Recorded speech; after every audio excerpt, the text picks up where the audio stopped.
नमस्कार। एक बार फिर से आप सभी का बहुत बहुत स्वागत है परीक्षा वर्ल्ड के इस यूट्यूब चैनल में।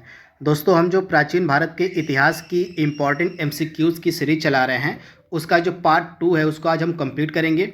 दोस्तों, यह जो सीरीज है इम्पॉर्टेंट एमसीक्यूज़ की, आपकी जो परीक्षा होने वाली है एसएससी जीडी की, उसके लिए काफ़ी ज़्यादा इंपॉर्टेंट है।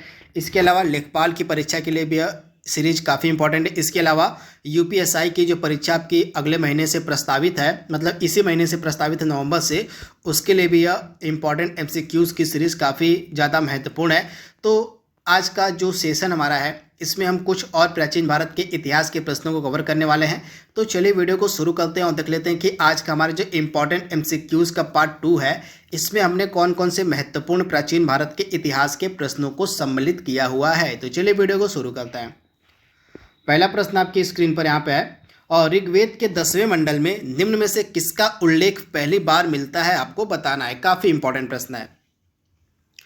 तो ऋग्वेद का जो 10वां मंडल है, इसमें पहली बार उल्लेख किया गया था शूद्र का, यानी कि ऑप्शन जो आपका ए है बिल्कुल सही हो जाएगा, शूद्र का। वहीं अगर हम ऋग्वेद के मंडलों की बात करें तो ऋग्वेद के टोटल कितने मंडल हैं, तो आप ध्यान दीजिएगा, ऋग्वेद में टोटल 10 मंडल हैं। तो इनके बारे में आपको याद रखना है। तथा ऋग्वेद का जो पहला और 10वां मंडल था, सबसे लास्ट में जोड़ा गया था। यह फैक्ट भी आप याद रखिएगा, ऋग्वेद का जो पहला मंडल था और 10वां मंडल था, यह सबसे लास्ट में ऐड यानी कि जोड़ा गया था। जिसके बारे में आपको याद रखना है, भूलना नहीं है।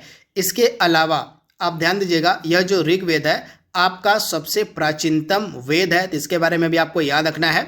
इसके अलावा जो गायत्री मंत्र है, आप ध्यान दीजिएगा, गायत्री मंत्र का जिक्र भी आपका ऋग्वेद में ही किया गया है। कौन से मंडल में है, तो गायत्री मंत्र का जो जिक्र है ऋग्वेद के 3रे मंडल में किया गया। किस मंडल में, तो ऋग्वेद का जो 3रा मंडल है उसमें गायत्री मंत्र का जिक्र भी किया गया है। तो इसके बारे में आपको याद रखना है, भूलना नहीं है। इसके बाद अगला प्रश्न यहाँ पे हमारा है, गायत्री मंत्र का उल्लेख किस मंत्र में किया गया है, मतलब किस वेद में किया गया है। तो मैंने आपको अभी बताया है, ऋग्वेद का जो 3रा मंडल है, ऋग्वेद का जो 3रा मंडल है, इसी मंडल में जो है आपका गायत्री मंत्र का उल्लेख किया गया है। तो राइट आंसर आपका क्या हो जाएगा, ऑप्शन बी, ऋग्वेद के 3रे मंडल में गायत्री मंत्र का जिक्र किया गया है। तो आप इसे ध्यान दीजिएगा, वेरी वेरी इंपॉर्टेंट।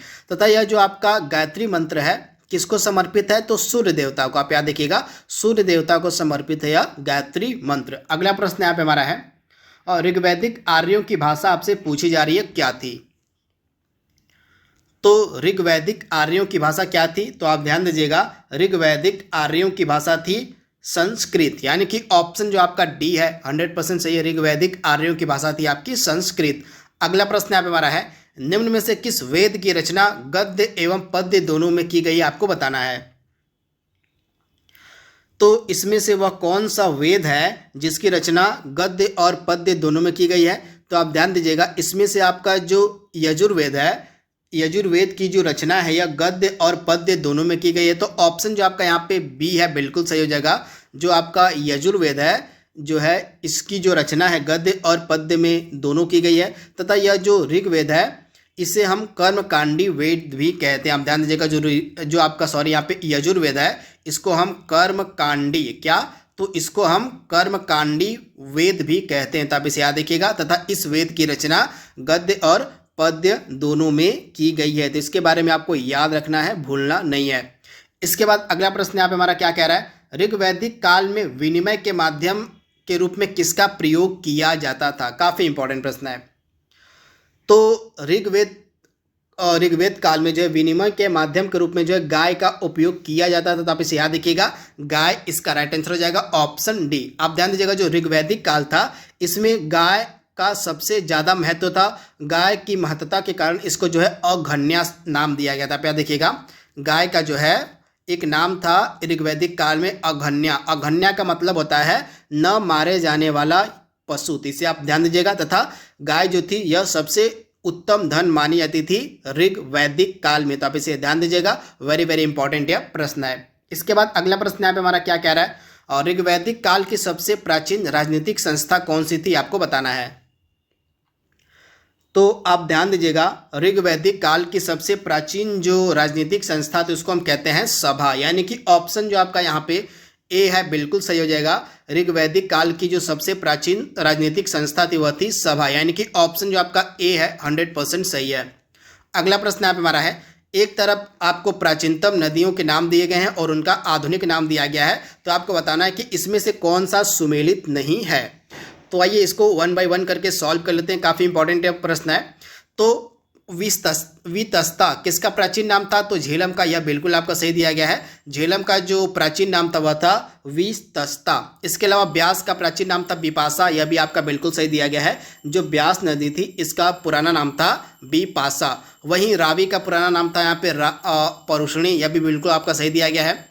लेकिन आपका जो तीसरा दिया गया है ऑप्शन, ये आपका गलत दिया गया है। कुंभा का प्राचीन नाम सुवास्तु नहीं था, तो आपको बताना है, सॉरी, सुवास्तु का प्राचीन नाम यहाँ पे कुंभा नहीं था, तो आपको बताना है कि जो कुंभा नदी है इसका आधुनिक नाम वर्तमान में क्या है, आपको कमेंट बॉक्स में बताना है। इसके अलावा जो आधुनिक चिनाब नदी है इसका प्राचीन नाम क्या था? तो चिनाब नदी का प्राचीन नाम था आपका आस्किनी। क्या था? तो चिनाब नदी का जो प्राचीन नाम था वह था आस्किनी, तो इसके बारे में आपको याद रखना है। इसके अलावा जो गंडक नदी थी, जो गंडक नदी वर्तमान में है, गंडक नदी का प्राचीन नाम क्या था? सदा नीरात, इसे भी आप याद रखिएगा। गंडक नदी का जो प्राचीन नाम था इसका नाम था सदा नीरात। ये सभी नदियां आपको याद रखनी है।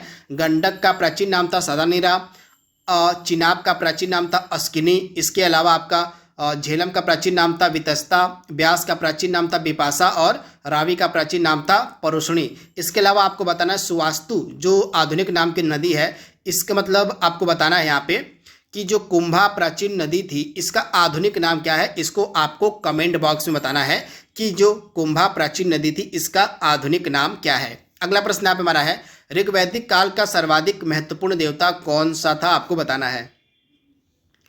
तो ऋग्वैदिक काल का जो महत्वपूर्ण देवता था वह था प्रजापति, यानी कि ऑप्शन आपका जो बी है बिल्कुल सही हो जाएगा, प्रजापति। इसके बाद अगला प्रश्न यहाँ पे हमारा है, और भारत का आदर्श वाक्य जो सत्यमेव जयते है कहाँ से लिया गया है? तो सत्यमेव जयते को लिया गया आपका मुंडकोपनिषद से, यानी कि ऑप्शन आपका बी बिल्कुल सही है।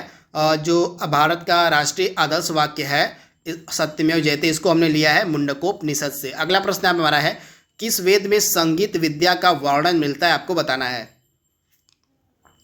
तो संगीत विद्या का जो वर्णन है आपको मिलेगा सामवेद में, यानी कि ऑप्शन आपका जो बी है बिल्कुल सही हो जाएगा, सामवेद। अगला प्रश्न यहाँ पे हमारा है, और वेदांगों की संख्या आपसे पूछी जा रही है कि वेदांगों की जो संख्या है वर्तमान में कितनी, मतलब कितनी है। तो वेदांगों की संख्या कितनी है, तो आप ध्यान दीजिएगा, वेदांगों की संख्या टोटल है 6, यानी कि ऑप्शन जो आपका यहाँ पे डी है बिल्कुल सही हो जाएगा, वेदांगों की जो संख्या है वो है 6। अगला प्रश्न यहाँ पे हमारा है, भारतीय पुराणों की संख्या कितनी है? तो पुराणों की संख्या है 18, तो इसे भी आप याद रखिएगा, पुराणों की संख्या 18 है, वेदांगों की संख्या 6 है, और वेदों की संख्या हमारे कितनी है? वेदों की संख्या हमारे कितनी है? तो वेदों की संख्या टोटल 4 है, इनके बारे में आपको याद रखना है। अगला प्रश्न यहाँ पे हमारा है, निम्नलिखित में से किसे धर्मशास्त्र भी कहा जाता है, आपको बताना है। तो इसमें से हम धर्मशास्त्र किसको कहते हैं? तो स्मृति को, यानी कि ऑप्शन जो आपका डी है बिल्कुल सही हो जाएगा, जो स्मृति है इसको हम धर्मशास्त्र के नाम से भी जानते हैं। इसके बाद अगला प्रश्न यहाँ पे हमारा है, ब्रह्म विद्या का संबंध किस वैदिक साहित्य से, आपको बताना है। तो ब्रह्म विद्या का जो संबंध है आपका उपनिषद से है, यानी कि ऑप्शन आपका जो बी है बिल्कुल सही हो जाएगा, ब्रह्म विद्या का संबंध आपका उपनिषद से है। अगला प्रश्न यहाँ पे हमारा है, न्याय दर्शन के प्रवर्तक कौन माने जाते हैं, आपको बताना है। तो न्याय दर्शन के प्रवर्तक माने जाते हैं आपकी कपिल, यानी कि ऑप्शन जो आपका यहाँ पे है, नहीं सॉरी गौतम हो जाएगा, यहाँ पे गौतम राइट आंसर हो जाएगा, ऑप्शन डी। गौतम जो है इनको हम न्याय दर्शन का प्रवर्तक मानते हैं, तो ऑप्शन यहाँ पे डी आपका बिल्कुल सही है, गौतम। अगला प्रश्न यहाँ पे हमारा है, योग दर्शन का प्रवर्तक किसे कहा जाता है, आपको बताना है। तो योग दर्शन का प्रवर्तक हम कहते हैं पतंजलि को, तो दोनों आपको याद रखना है, योग दर्शन का पतंजलि हो जाएगा और न्याय दर्शन का आपका हो जाएगा गौतम, तो दोनों आपको याद रखना है। अगला प्रश्न यहाँ पे हमारा है, जैन धर्म का वास्तविक संस्थापक आपसे पूछा जा रहा है कौन था। तो जैन धर्म का हम वास्तविक संस्थापक कहते हैं महावीर को, यानी कि ऑप्शन जो आपका यहाँ पे बी है बिल्कुल सही हो जाएगा, महावीर को जैन धर्म का वास्तविक संस्थापक माना जाता है। इसके अलावा जो महावीर थे ये जैन धर्म के कौन से तीर्थकर थे? 24वें नंबर के तीर्थकर थे, इसे भी आप याद रखिएगा। तथा महावीर का जन्म कहाँ पे हुआ था? तो वैशाली के कुंड ग्राम में, कहाँ पे?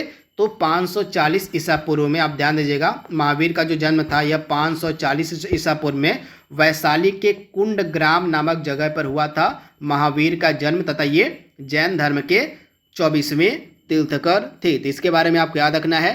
तथा महावीर के लिए जो प्रतीक चिन्ह है वह कौन सा इस्तेमाल में लाया जाता है, तो सिंह का जो प्रतीक चिन्ह है वह महावीर के लिए इस्तेमाल में लाया जाता था। इतनी सारी चीज़ें आपको याद रखनी है महावीर से रिलेटेड। अगला प्रश्न यहाँ पे हमारा है, जैन धर्म के 24वें और अंतिम तीर्थंकर कौन थे, आपको बताना है। तो जैन धर्म के 24वें एवं अंतिम तीर्थंकर थे आपके महावीर, यानी कि ऑप्शन आपका ए बिल्कुल सही है। महावीर जो थे ये जैन धर्म के 24वें एवं अंतिम तीर्थंकर थे, तो इनके बारे में आपको याद रखना है। तथा जो महावीर थे इनकी मृत्यु कहाँ पे हुई थी, तो महावीर की मृत्यु हुई थी पावापुरी में। कहाँ पे, तो पावापुरी में, राजगीर के समीप एक जगह थी पावापुरी, इसको आपको याद रखना है। राजगीर के निकट एक जगह थी पावापुरी, यहीं पे महावीर का जो है निर्वाण यानी कि इनको मृत्यु हुई थी, तो इसके बारे में आपको याद रखना है। अगला प्रश्न यहाँ पे हमारा है, और पार्श्वनाथ द्वारा प्रतिपादित 4 महाव्रतों में महावीर स्वामी ने कौन सा 5वां व्रत जोड़ा था, आपको बताना है। तो महावीर से पहले जो है 4 महाव्रत जोड़े गए थे पार्श्वनाथ के द्वारा। ये 4 कौन कौन से थे, सबसे पहले आप जान लीजिए। पहला था आपका अहिंसा था पहला, उसके बाद आपका था अहिंसा के बाद था अमृषा, अमृषा का मतलब होता है झूठ ना बोलना। इसके अलावा तीसरा था आपका अचौर्य, अचौर्य आपका तीसरा था जो कि पार्श्वनाथ के द्वारा जोड़ा गया था। इसके अलावा चौथा आपका था अपरिग्रह। तो ये 4 जो इम्पॉर्टेंट महाव्रत थे अपरिग्रह, इन चारों इम्पॉर्टेंट महाव्रतों को जोड़ा था पार्श्वनाथ ने। इसके बाद जो 5वां आपका महाव्रत था इसका नाम था ब्रह्मचर्य, इसको जोड़ा था महावीर स्वामी ने। इन 5 के बारे में आपको याद रखना, भूलना नहीं है। इसमें से शुरू के जो 4 थे जोड़े गए थे महावीर के पार्श्वनाथ के द्वारा, और इसमें से जो 5वां महाव्रत था ब्रह्मचर्य, इसको महावीर ने जोड़ा था। तो इसके बारे में आपको याद रखना है। अगला प्रश्न आप हमारा है, जैन धर्म के त्रिरत्नों में से कौन इसमें सम्मिलित है, आपको बताना है। तो तीनों ही आपके जैन धर्म के आपके हैं, क्या हैं, त्रिरत्न है, सम्यक ज्ञान, सम्यक चरित्र और सम्यक दर्शन। तो इनके बारे में आपको याद रखना है, सम्यक ज्ञान, सम्यक ध्यान और सम्यक चरित्र। तो इनके बारे में आपको याद रखना है, भूलना नहीं है। तो ऑप्शन आपका जो डी है यहाँ पे बिल्कुल सही है। अगला प्रश्न यहाँ पे हमारा है, महावीर स्वामी का जन्म कहाँ पर हुआ था। तो मैंने आपको अभी बताया था वैशाली के निकट एक जगह थी कुंडग्राम। कहाँ पे, तो वैशाली के कुंडग्राम में, आप ध्यान दीजिएगा, वैशाली के कुंडग्राम में 540 ईसा पूर्व में। कहाँ, तो 540 ईसा पूर्व में जो है महावीर स्वामी का जन्म हुआ था। तो ऑप्शन जो आपका यहाँ पे सी है बिल्कुल सही हो जाएगा। इसके बाद अगला प्रश्न यहाँ पे हमारा है, स्यादवाद किस धर्म के दर्शन का मूल आधार है, आपको बताना है। तो स्यादवाद जो है यह जैन धर्म के दर्शन का मूल आधार है, यानी कि ऑप्शन आपका ए बिल्कुल सही है, जैन धर्म। अगला प्रश्न यहाँ पे हमारा है, प्रथम जैन संगीति का आयोजन कहाँ पर किया गया था।